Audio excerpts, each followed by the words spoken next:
역대하 17장입니다. 처음에는 하나님 보시기에 선하여서 하나님의 도우심과 보호하시고 지키시는 복을 받았던 아사왕이 노년의 나중에 변질하고 하나님을 떠나서 병이 들어서 죽었습니다.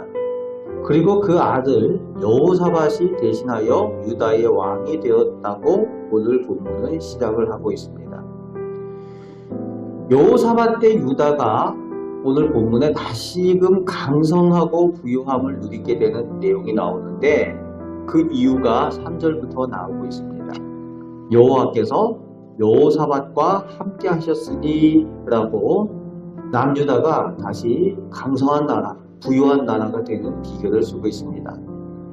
역시 하나님께서 함께 하시니 진정한 복의 비결이 되었다라고 쓰고 있는 거죠.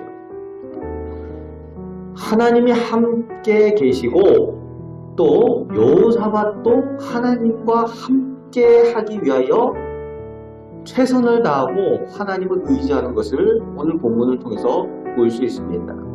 3절 후반에 보니까 그가 다윗의 처음 길로 행하였다라고 쓰고 있습니다. 다윗의 처음 길.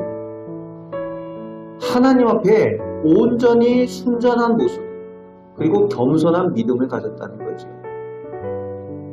그 조상 다윗이 처음에 하나님 앞에 부름을 받을 때, 왕으로 선택되어질 때에 자기를 나타내지 않고 오직 하나님만 의지하고 겸손했던 모습, 들에서 양을 치는 목동의 모습이었고 또 하나님만 의지해서 나가서 골리앗을 쳤던 그 온전히 순전한 모습, 그 조상 다윗의 처음 길로 행하였다라고 기록을 하고 있습니다.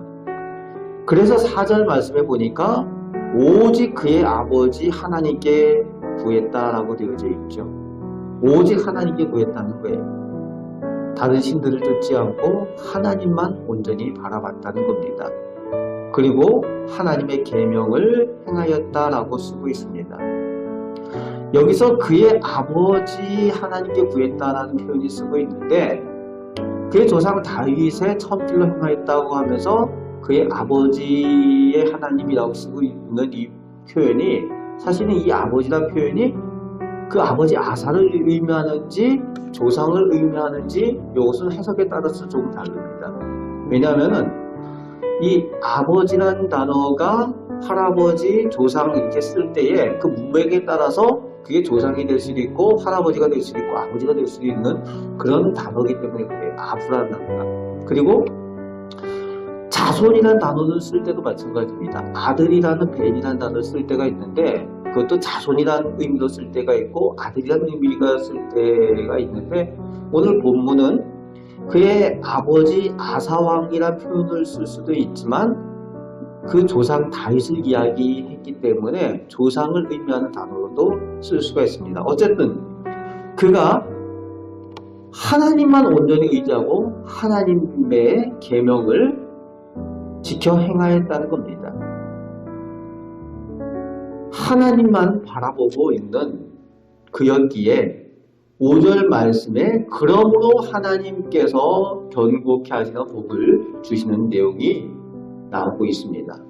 그리고 또 돕는 사람들 통해서 예물을 드리게 하고 하나님께서 사람들을 통해서 부와 영광을 얻게 하셨다라는 내용이 5절 말씀에 나오고 있습니다. 오늘 우리 개인과 가정과 우리 자녀들에게도 이런 복이 있으시길 바랍니다. 하나님 앞에 순전한 믿음, 오직 하나님께 구함으로 인해서 하나님께서 복을 주시고 또 하나님께서 돕는 이들을 허락하여 주셔서 그들로 인하여 하나님의 복을 함께 누리게 되는 그런 은혜가 있으시기 바랍니다. 그리고 6절에 역시 전심으로 하나님의 길을 걸었다라고 기록을 하고 있습니다. 전심으로 하나님께 집중했다는 겁니다. 하나님께 전심으로 나아가고 하나님께만 집중하니까 다른 신들이 필요가 없고 다른 우상들이 쓰레기가 되어버리는 거죠. 가치가 없는 것이 되어버리니까 과감하게 다 제거해버리는 거예요. 하나님께 전심으로 집중하지 않으면은 다른 것을 의지하고자 하는 그런 마음들이 생기는 거죠.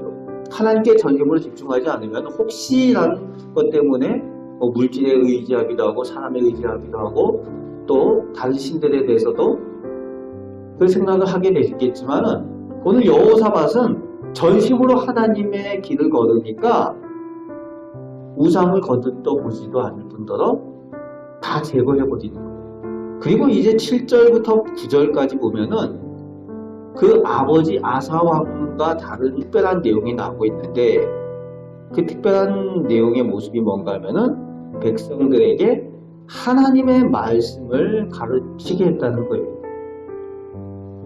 나만 하나님의 말씀을 알고 지키는 것, 나만 복을 받는 것이 아니라 백성들이 사는 길, 백성들이 복을 받는 길, 그것이 하나님의 말씀을 듣고 아는 것이라고 생각했기 때문에 제사장들과 레위 사람들 그리고 지도자들을 보내서 백성들에게 율법을 가르치게 하고 하나님의 말씀을 가르칩니다.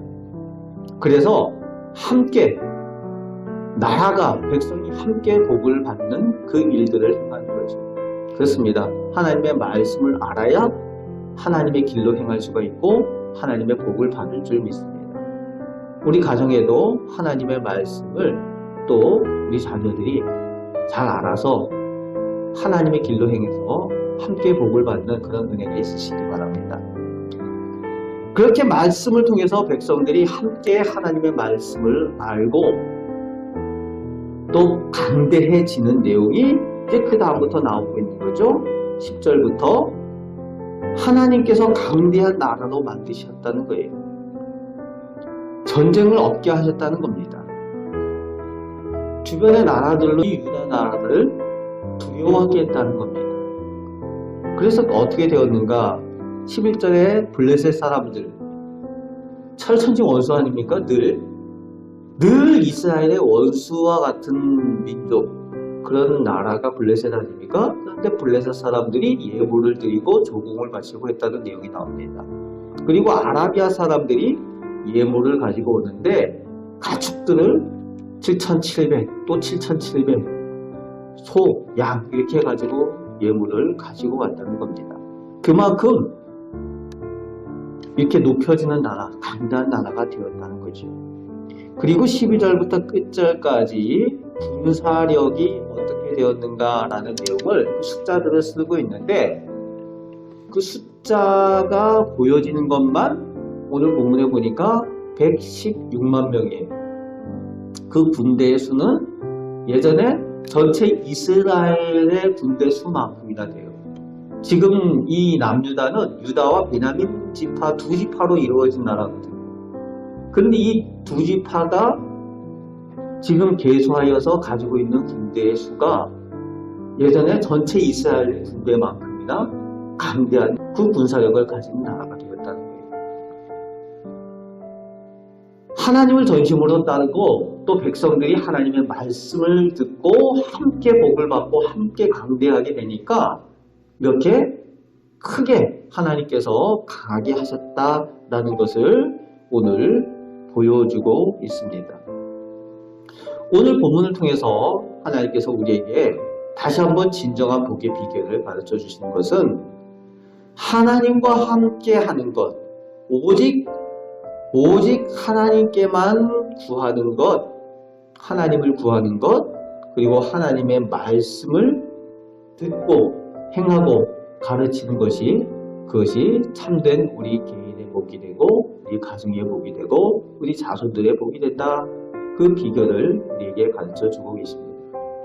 오늘 말씀을 기억하고 하나님을 온전히 의지하고 살아계신 하나님께서 나의 능력이 되시고 우리 가정의 능력이 되시고 참된 복의 비결이 됨을 온전히 믿고 이 말씀을 의지해서 또 승리하며 살아가시는 복을 받는 우리 가정과 자녀들 다 되시기를 주님의 말씀으로 축복합니다. 아멘. 기도하겠습니다. 좋으신 하나님께서 저희 하나님이 되시고 또 하나님께서 저희와 함께 계심을 감사드립니다. 아버지 하나님, 저희가 이 세상 가운데서도 하나님의 복을 받아 누리기 위하여 또 하나님과 함께 하길 원합니다. 전심으로 저희가, 저희 가정이, 저희 자녀가 하나님을 구하고 하나님을 만나게 하시고 또 하나님의 말씀을 알고 하나님의 말씀에 따라 순종하며 살아서 하나님께서 복 주심을 보게 하여 주옵소서. 함께 하나님께 받은 복으로 인하여 감사하며 또 간증하며 함께 기뻐하는 일들이 저희 가운데 있게 하여 주옵소서. 오늘도 하나님과 동행하며 승리하며 살기를 원합니다. 하나님, 저희를 통하여 영광받아 주옵소서. 우리를 사랑하여 주시면 감사드립니다. 예수 그리스도의 이름으로 기도합니다. 아멘.